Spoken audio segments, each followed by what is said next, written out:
பம்பாயினுடைய நிலவரம் மகாராஷ்டிராவுடைய நிலவரத்தை விட முதல்ல தமிழ்நாட்டினுடைய அரசியல் நிலவரம் எப்படி இருக்கு? அண்ணாமலை அண்ணன் ஒரு பெரிய புயல், அவர் பெரிய ஒரு சுனாமி.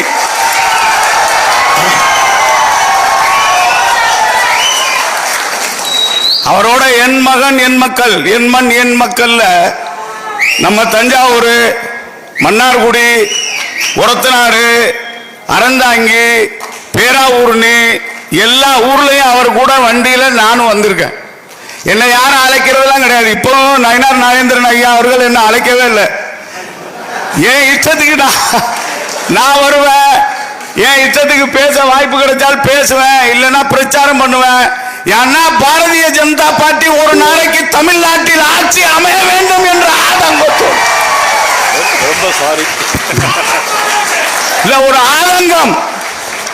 நம்ம தமிழ்நாட்டுக்கு எப்பதான் சுதந்திரம் வர, எப்பதான் சுதந்திரம்? பாரதிய ஜனதா கட்சி தமிழ்நாட்டை சேர்ந்த, இங்க இருந்து எனக்கு ஒரு 35 கிலோமீட்டர் கரம்பக்குடி பக்கத்தில் ஒரு கிராமம். திரு எங்களுடைய முதல்வர் பாரதிய ஜனதா கட்சியை மகாராஷ்டிராவில் மிகவும் திறம்பட செயல்படுத்தி கொண்டிருக்கின்ற எங்களுடைய முதல்வர் தேவேந்திர பட்னிவாசர் அவர்கள் ஒரு காரியகர்த்தாவை 3 முறை சட்டமன்ற உறுப்பினராக ஆக்கியிருக்கிறார். நான் பிறந்து வளர்ந்தது இங்க, நான் 3 தடவை எம்எல்ஏ ஆகியிருக்கிறது பாம்பேல. இதற்கு உதாரணம், யாரு மக்களுக்காக சேவை செய்வாங்களோ, யாரு கட்சிக்காக பாடுபடுவாங்களோ அவங்கள பாரதிய ஜனதா பார்ட்டி கண்டிப்பாக தன்னோடு வைத்துக் கொள்ளும். அவங்க அமைச்சராக்கலாம், என்ன வேணாலும் ஆக்கலாம். இதே வேற கட்சி காங்கிரஸ் எல்லாம் யாருக்கு எம்எல்ஏ டிக்கெட் பாம்பேல கொடுக்கிறது கிடையாது. அதே மாதிரி ஒரு தமிழனுக்கு 3 முறை டிக்கெட் கொடுத்து 3 முறை நான் ஜெயிக்கிறதுக்கு காரணமா இருந்து, எனக்கு செலவுக்கும் பணம் கொடுத்து,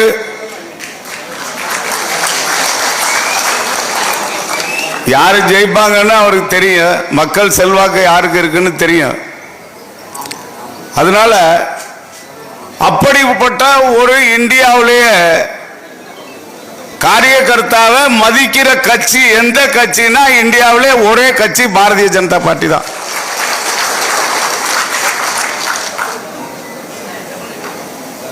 உலகத்திலே அதிகமான மெம்பர் நம்ம பாரதிய ஜனதா பார்ட்டியில், உலகத்திலே அதிகமான எம்பி நம்ம பாரதிய ஜனதா பார்ட்டியில், உலகத்திலே அதிகமான எம்எல்ஏ, உலகத்திலே அதிகமான கவுன்சிலர், உலகத்திலே அதிகமான மெம்பர் பாரதிய ஜனதா பார்ட்டியில் தான்.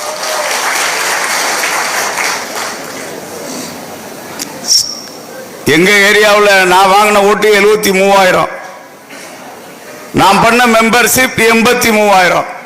என்ன ஒரு தலைவர் பார்த்து கேட்டாரு, நீ 73,000 ஓட்டு தான் வாங்கியிருக்கேன், 83,000 மெம்பர்ஷிப் எப்படிப்பா பண்ண அப்படின்னு சொல்லி. நான் அவட்ட சொன்னேன், எனக்கு ஓட்டு போடணும்னு இப்போ யார் யார் என்ன விருப்பப்படுறாங்களோ, கட்சியை விருப்பப்படுறாங்களா, பாரத பிரதமரை விருப்பப்படுறாங்களா, தேவேந்திர பட்னிவாசரை விருப்பப்படுறாங்களா, அவங்களுக்காக 10,000 அதிகமான மெம்பர் பண்ணியிருக்காங்க சார் அப்படின்னு சொல்லி. இந்த கட்சியினுடைய ஒவ்வொரு இடத்துலையும் நீங்க பார்த்துக்கிட்டீங்கன்னா 26/11 பத்தி நீங்க கேள்விப்பட்டிருப்பீங்க. மும்பை அட்டாக், அந்த மும்பை அட்டாக் முடிஞ்ச உடனே நம்ம மன்மோகன் சிங் இப்ப இல்ல, அப்ப உள்ள பாரத பிரதமர் மன்மோகன் சிங் அமெரிக்காவுக்கு பஞ்சாயத்துக்கு போனார். எங்க இந்தியாவை காவந்து பண்ணுங்க, எங்க இந்தியாவை காவந்து பண்ணுங்க. ஒரு பிரைம் மினிஸ்டரா இந்தியாவை காவந்து பண்ண முடியல, கண்ட்ரோல் பண்ண முடியல. இன்னைக்கு நிலைமையில பாரத பிரதமர் நரேந்திர மோடியை உலகம் பூரா அழைக்குது, எங்களை காவந்து பண்ணுங்க நீங்க. அப்படி நம்ம இந்தியாவுடைய பெருமையை காப்பாற்றியவர். பெருமையை மட்டுமல்லாது கோவிட்-19 இந்த உலகத்தையே காவந்து பண்ணவர் பாரத பிரதமர் திரு நரேந்திர மோடி அவர்கள். அப்படிப்பட்ட தலைவரின் கீழே அமையப்பட்ட இந்த கட்சி 20க்கு மேல உள்ள ஸ்டேட்ல பாரதிய ஜனதா பார்ட்டி ஆட்சியில் இருக்கு. உங்களுக்கு தெரியும், ஒரே ஒரு ஸ்டேட்ல தமிழ்நாட்டில் ஒரு ஆட்சியை வச்சுக்கிட்டு திரு மதிப்புக்கும் மரியாதைக்கும் உரிய இங்குள்ள முதல்வர் ஸ்டாலின் என்னென்னமோ பேசுறாரு.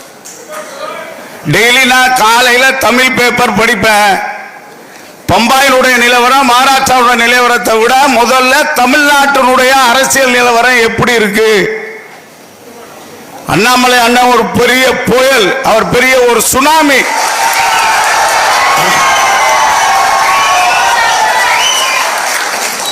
அவரோட என் மகன் என் மக்கள், என் மண் என் மக்கள்ல நம்ம தஞ்சாவூர், மன்னார்குடி, ஒரத்தநாடு, அறந்தாங்கி, பேராவூர்னு எல்லா ஊர்லயும் அவர் கூட வண்டியில நானும் வந்திருக்கேன்.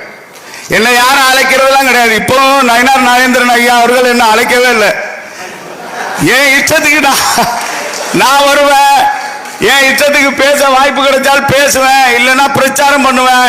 ஏன்னா பாரதிய ஜனதா பார்ட்டி ஒரு நாளைக்கு தமிழ்நாட்டில் ஆட்சி அமைய வேண்டும் என்ற ஆதங்கத்தோடு, ரொம்ப சாரி, இல்ல ஒரு ஆதங்கம். நம்ம தமிழ்நாட்டுக்கு எப்பதான் சுதந்திரம் வர? எப்பதான் சுதந்திரம்? நம்ம தமிழ்நாட்டில் சுதந்திரமே இல்ல. நீங்க ஒரு கட்சி கொடி எங்கேயாவது போட முடியுதா? அங்கே போலீஸ் வந்துருது.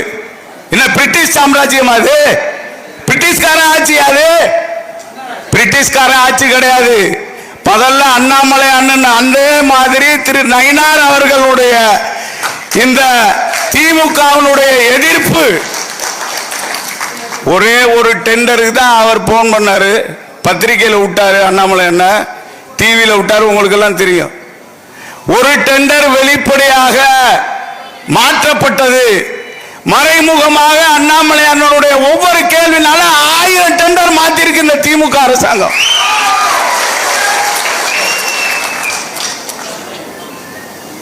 இப்பதான் நான் வரையில அண்ணன்ட்ட பேசினேன். அண்ணன் நான் நாளைக்கு மறுநாள் லண்டனை எங்கே போறேன், போயிட்டு 4ஆம் தேதி வர்றேன், இங்க இருப்பாருன்னு நினைச்சு நான் பேசினேன். ஏன்னா தமிழகத்திற்கு கிடைத்த பெரிய வெற்றி, எலெக்ஷனுக்கு முன்னாலே வெற்றி, நல்ல நல்ல தலைவர்கள் இங்கே நம்மளுக்காக கிடைச்சிருக்காங்க. முதல்ல அண்ணாமலை அண்ணன், இப்போ திரு ஐயா நயினார் நாகேந்திரன் அவர்கள்.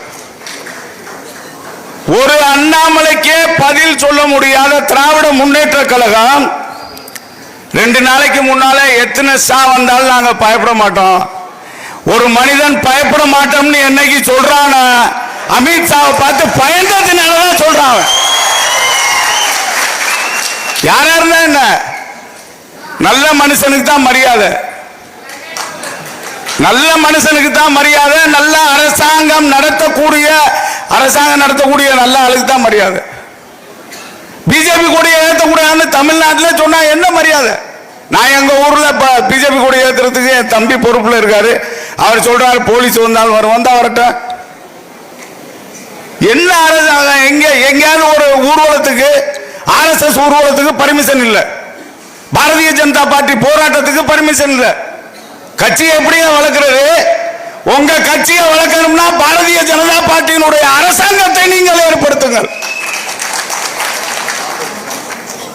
ஸ்டாலின் அடிக்கடி சொல்றாரு, நாங்க ரொம்ப நல்லா செய்கிறோம், நல்லா பயங்கரமான தமிழகத்தை உருவாக்குறோம். பயங்கரமான தமிழகத்தை அவர் உருவாக்குறாரு, நல்ல தமிழகத்தை அவர் உருவாக்கவே இல்லை. இதை யார் சொல்ல வேண்டும்? மக்கள் சொல்ல வேண்டும். கேப்டன் ஆர் தமிழ்செல்வன் சட்டமன்ற உறுப்பினர் சைன் கோலிவாடால நல்லா வேலை செய்யறாரு நானே சொல்லக்கூடாது. எனக்கு யார் ஓட்டு போட்டு ஜெயிக்க வச்ச அந்த தெய்வங்கள் மக்கள் சொல்லணும். எம்எல்ஏ நல்லா வேலை செய்யறாரு, திரு மு க ஸ்டாலின் அவர்கள் தமிழகத்தில் நல்லா வேலை செய்யறாருன்னு யார் சொல்லணும்? இந்த தமிழகத்தை சேர்ந்த வாக்காளர்கள், மக்கள், இவங்க சொல்லணும். அது யாருமே சொல்றது இல்லை, இவரா தான் சொல்லிட்டே இருக்காரு. பார்த்து பயந்துட்டாரு.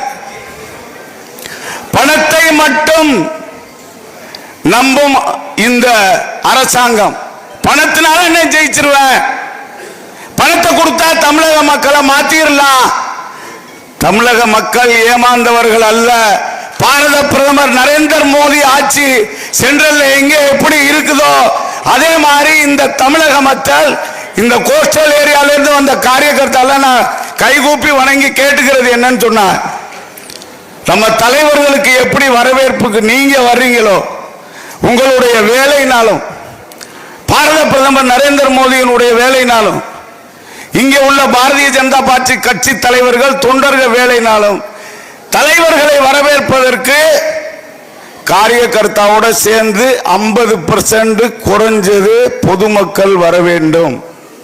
என் மண் என் மக்கள் எப்படி வந்தாங்க அதே மாதிரி ஐயா நயினார் நாகேந்திரனும் கருப்பு திரு முருகானந்தம் அவர்கள் யார் வந்தாலும் சரி, ஊருக்கு ஊரு கிராமத்துக்கு கிராமம் பாரதிய ஜனதா பார்ட்டியினுடைய கட்சியின் கொடி ஓங்க வேண்டும். உங்களுடைய வேலைகள் ஒவ்வொன்று 7 மாசம் 8 மாசம் தான் எலெக்ஷன் இருக்கு. யாரை எப்படி சந்திக்கக்கூடிய வாய்ப்பு யாருக்கு இருக்கு? பாரத பிரதமருடைய ஒவ்வொரு வேலை திட்டத்தையும் திராவிட முன்னேற்ற கழகம் என் திட்டம்னு சொல்றாங்க. நம்ம என்னைக்கு போய் கிராமம் கிராமமாக வீதி வீதியாக கல்லி கல்லியா போய் இது பாரத பிரதமருடைய திட்டம், சென்ட்ரல் கவர்மெண்டோட வேலை அப்படின்னு நம்ம பிரச்சாரம் பண்ணணும். என்னைக்கு பிரச்சாரம் பண்ணிட்டே இருக்கமோ, ஊர்ல ஒரு பழமொழி சொல்லுவாங்க, உழுகிற நேரத்தில் ஊருக்கு போனா அறுக்கிற நேரத்தில் ஆள் தேவையில்லை. நான் முடிச்சிடுறேன், ஒரு நிமிஷத்துல முடிச்சிடுவேன். உழுகிற நேரத்தில் ஊருக்கு போனா அறுக்கிற நேரத்தில் நம்ம உழவு ஓட்டி நடவு நடுறப்ப ஊருக்கு போனாக்கா கதிர இருக்கிறதுக்கு ஆள் தேவையில்லை. இது ஒரு பெரிய உதாரணம். இது அரசியலுக்கும் பொருந்தும். இப்பையிலிருந்து 8 மாசம் கடுமையா நம்ம வேலை பார்த்தோம்னா பணத்தை மட்டும் நம்பி தேர்தலில் நிற்கின்ற இந்த திராவிட முன்னேற்ற கழகத்தை தூக்கி எறிந்து எல்லா ஸ்டேட்டுக்கும் நம்மளுக்கு எப்படி சுதந்திரம் கிடைச்சதோ, ஒரு ஸ்டேட் வச்சிருக்கிறதுக்கு உனக்கு இவ்வளவு திமிரு இருந்தா 20 ஸ்டேட்டுக்கு மேல பாரதிய ஜனதா கட்சியினுடைய ஆட்சி நடத்துறவனுக்கு எவ்வளவு திமிரு இருக்கும்? அமித்ஷா பத்தி அசிங்கமா பேசுறதெல்லாம் விட்டுருங்க. அமித்ஷா ஒரு பவர் எப்படின்னா, அவர் பயங்கரமான பவர்.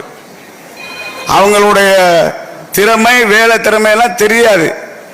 அவர் யூபியில மற்ற ஸ்டேட்ல இறங்கி 10 நாள் தங்கின மாதிரி தமிழ்நாட்டில் 10 நாள் தங்கிட்டாரு.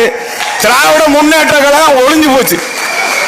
எனக்கு லெட்டர் கொடுத்துட்டாங்க போதும் அப்படின்னு சொல்லி நான் திருப்பி உங்களை கண்டிப்பாக சந்திப்பேன். என்னை இவங்க எலெக்ஷன் பிரச்சாரத்துக்கு அழைச்சாலும் அழைக்கலனால என் கூட பம்பாயில் இருக்காங்க 100 பேர் 200 பேர் 10-20 வண்டியில வந்து கிராமம் கிராமமா பிரச்சாரம் பண்ணுவோம்.